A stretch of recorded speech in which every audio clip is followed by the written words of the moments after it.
Vaupel, el embajador, según las indicaciones de Hitler, no debía inmiscuirse durante su estancia en España en los asuntos internos del país. El sistema político que surgiera de la guerra, ya fuera una dictadura militar, un estado autoritario o una monarquía, le traía sin cuidado a Hitler. Y ahora lo cito textualmente: su misión, explicó Hitler a Vaupel, consiste única y exclusivamente en evitar que, una vez concluida la guerra, la política exterior española resulte influida por París, por Londres o por Moscú, de modo que en el enfrentamiento definitivo para una nueva estructuración de Europa, un enfrentamiento que ha de llegar, no cabe duda, España no se encuentre del lado de los enemigos de Alemania, sino, a ser posible, de sus aliados. Fin de la cita. Aun cuando en verano del 36 no existía en España ningún peligro inminente de toma del poder por parte de los comunistas, solo ya la idea de que pudiera establecerse un régimen orientado de alguna forma hacia la izquierda constituía para Hitler un motivo estratégico geográfico de peso para intervenir en la Guerra Civil Española. Al día siguiente de decidir apoyar a Franco, el 25 de julio del 36, Hitler manifestó al embajador alemán en Londres, posteriormente ministro de Exteriores del Reich, Joachim von Ribbentrop, y ahora lo cito: Alemania no debe, bajo ninguna circunstancia, aceptar una España comunista. Como nacionalsocialistas tenemos el deber de hacer todo lo posible para evitarlo. Si realmente logran crear una España comunista, entonces, tal como está la situación en Francia, será solo cuestión de poco tiempo el triunfo del bolchevismo en ese país, y en ese caso ya puede Alemania despedirse. Enclavados entre un poderoso bloque soviético al este y un fuerte bloque comunista hispano-francés al oeste, apenas podríamos defendernos si a Moscú se le ocurriese marchar contra Alemania. Fin de la cita. En la noche del 25 al 26 de julio del año 1936 se tomó en Bayreuth, donde estaba Hitler con motivo de los festivales de Wagner, se tomó en Bayreuth pues la decisión de ayudar al general Franco, después de haber tenido lugar una conversación de Hitler con los emisarios de Franco, dos alemanes llamados Langenheim y Bernhard, quienes le habían transmitido a Hitler una petición de Franco relativa al envío de aviones de transporte. En estas deliberaciones que condujeron a la decisión participaron también Göring, el ministro del Aire, y Blomberg, el ministro del Ejército, ambos también presentes en Bayreuth. Una vez concluida la Segunda Guerra Mundial, Göring declaró ante el Tribunal Internacional de Nuremberg que él había presionado a Hitler con insistencia para que se apoyara a Franco.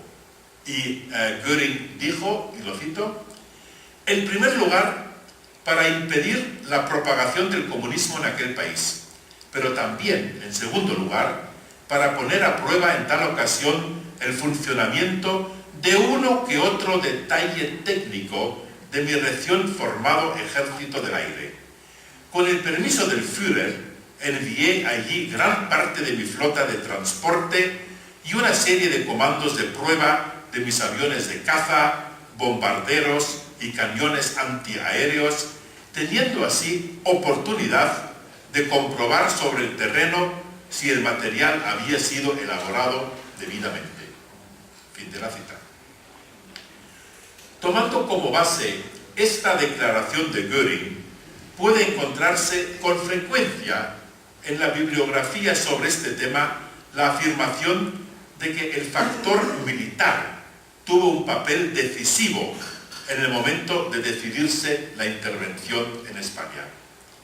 Pero hay que tener en cuenta, en primer lugar, que la petición de ayuda con la que Franco dio pie a la decisión de intervención se refería única y exclusivamente a aviones de transporte. Y el transporte del ejército desde África a la península con aviones de tipo anticuado, las U-52, las Junkers 52, no era precisamente la ocasión ideal para poner a prueba, como decía Göring, la recién creada aviación alemana. Y, en segundo lugar, no debe olvidarse que los aviones de caza, que tenían a su cargo la tarea de escoltar los de transporte, habían recibido la orden de evitar a toda costa enfrentamientos bélicos, a no ser que mediara un ataque enemigo a los aviones de transporte. Por último, basta dar por descontado el argumento de una prueba técnica de la aviación a gran escala, el hecho de que, si bien en Alemania se conocía la gravedad de la situación de Franco, se esperaba que con la ayuda alemana se concluiría con éxito el alzamiento en muy breve tiempo. Aunque dichas consideraciones técnicas no desempeñaron, pues, un papel decisivo como motivo principal de la intervención, hay que reconocer que más tarde, siendo ya inminente la entrada en acción de las tropas alemanas, la oportunidad de probar sobre el terreno, como decía Göring, las nuevas armas, sí constituyó, sin duda alguna, un importante motivo secundario. La experimentación técnica de los nuevos aparatos de guerra debía ser llevada a cabo principalmente por la aviación de Göring. Su actuación más tristemente célebre fue el bombardeo de Guernica, centro cultural y religioso del País Vasco, en la tarde del 26 de abril de 1937. Este episodio constituye hasta hoy uno de los temas historiográficamente más discutidos de la Guerra Civil Española. En la bibliografía se nos presenta el bombardeo del Santuario Cultural Vasco como ejemplo de experimentación técnica de la aviación, pero sus motivos y sus fines son objeto de violenta polémica hasta hoy. No hay lugar a dudas acerca de los autores del bombardeo. También está claro el modo como se realizó la destrucción. El número de víctimas probablemente jamás podrá ser fijado con precisión. Y controvertidas siguen siendo hasta hoy fundamentalmente dos cuestiones. La primera es el problema de la responsabilidad última del bombardeo, cuestión esta difícil de resolver debido hasta el momento a la falta de pruebas materiales acerca de la responsabilidad del alto mando nacional. Y la segunda es la intención perseguida con el bombardeo. Siguen coexistiendo hasta hoy dos versiones. Una, que el bombardeo estaba justificado por motivos estratégico-militares, y otra, que se trataba de un ataque terrorista para desmoralizar a la población. La presencia de Göring en Bayreuth el día 25 de julio del 36 no solo fue significativa en lo que respecta al factor militar como motivo de la intervención alemana. Göring era al mismo tiempo el encargado del plan cuatrienal, con lo cual pasan a ocupar el centro del interés otro tipo de motivaciones, es decir, las de orden económico. Como se sabe, las relaciones económicas hispano-germanas durante la Guerra Civil dependieron en su mayor parte de un sistema compensatorio constituido por dos sociedades. Una sociedad llamada ISMA, Sociedad Hispano-Marroquí de Transportes, y otra llamada ROBAC, Sociedad de Compra de Mercancías y Materias Primas.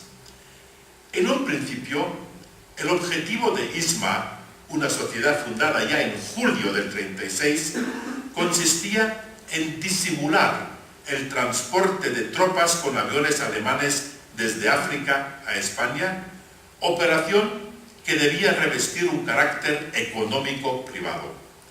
Pero muy pronto, gracias a las buenas relaciones que tuvo al comienzo el director de ISMA, el ya mencionado Johannes Bernhard, con Franco, esta sociedad asumió un campo de operaciones mucho más amplio, correspondiéndole la organización en la parte española del negocio de armas entre Alemania y España.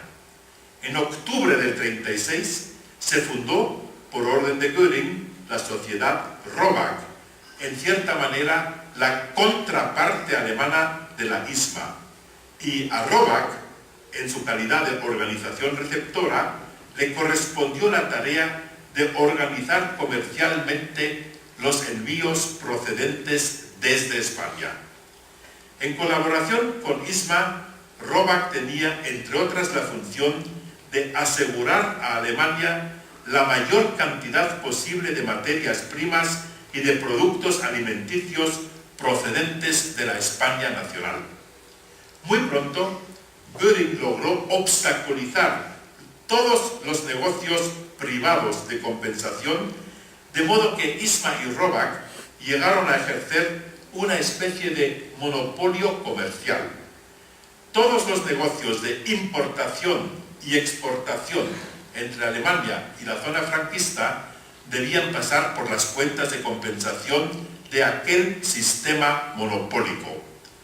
Lo curioso de este sistema consistía en que tanto ISMA como ROBAG representaban los intereses del Reich alemán y lograron configurar el comercio hispano-alemán al servicio de esos intereses alemanes, dejando de lado a las autoridades españolas.